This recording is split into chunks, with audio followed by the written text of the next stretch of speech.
Hey everyone, I'm just going to show you a quick video and some pointers and things I learned from doing an oil change, or my first oil change on the Can-am.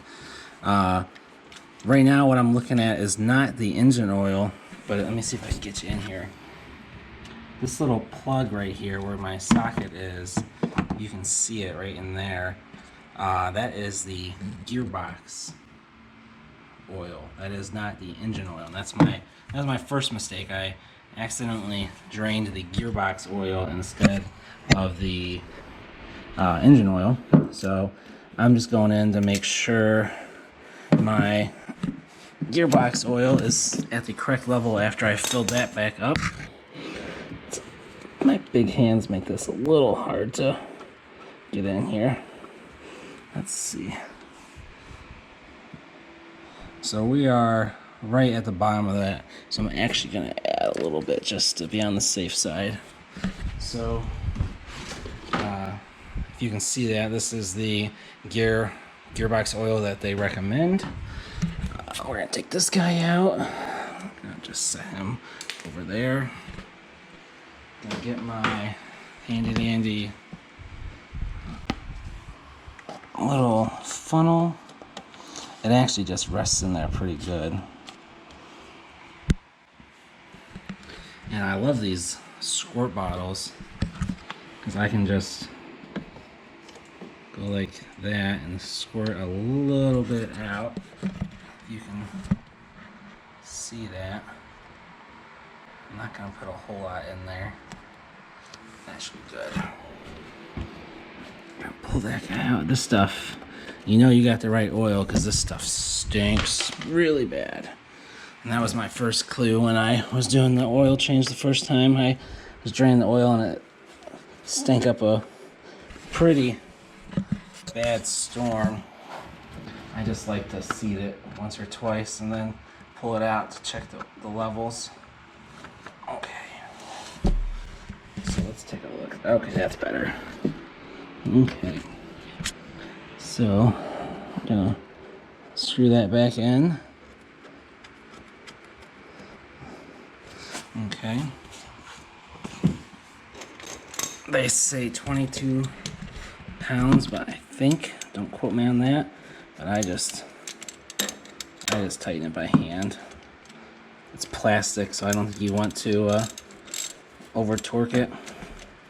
Plastic versus metal, plastic's gonna lose.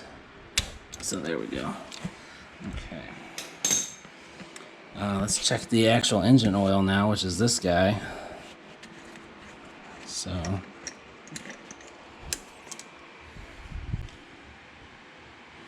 So we are just under the max line, so that's plenty for me.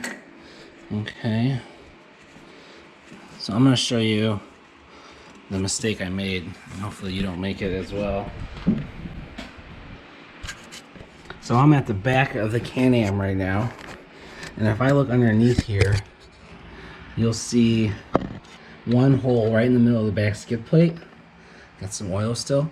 That is the gearbox. So do not go to that one for an oil engine change, because that's what I did, thinking it was easy. I was like, man, that was pretty easy to do. No, not very hard, but that just was the start of my headaches. The gearbox, or the engine oil, is actually up there. So you'll see like this big square oval hole, and right in front of that, right there, is actually the engine oil, and it's kind of far up in there. There's probably about 4 or 5 inches inside there, so you're going to need a longer socket or extender to reach it. And then, as you can see, once you do that and start to loosen it, the oil kind of just goes everywhere. So you want to have a pretty wide drip pan or catch to be able to make sure you don't have any oil spillage on the floor. Actually, then the reason I went to this one first is kind of just because I was being lazy, and I didn't think that hole up there served a purpose, and it was full of dirt. And this one was relatively open, and I could see a bolt there, so I was like, oh, that's it, it's pretty easy.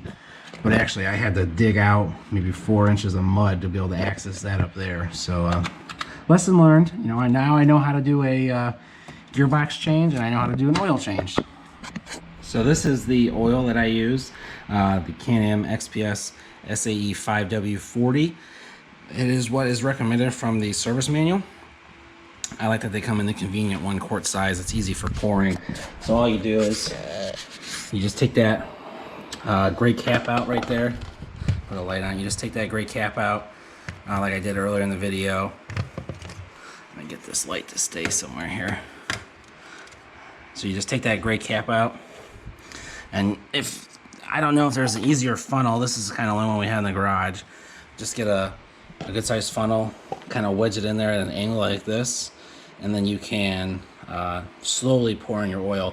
I recommend, and this is something I did later, I should have done it again, recommend you clean this up right here, just in case you hit it, you don't dislodge any mud that could go down into your engine, cause some issues down the road. I was able to stop it and catch it before it went too far, so just kind of watch out for that.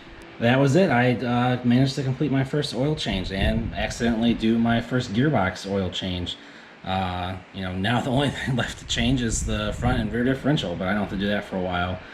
So thanks for watching. You know, like and subscribe. Hopefully you follow along on our journey as this is only our first summer, so follow along. Lots of videos to come. Thanks.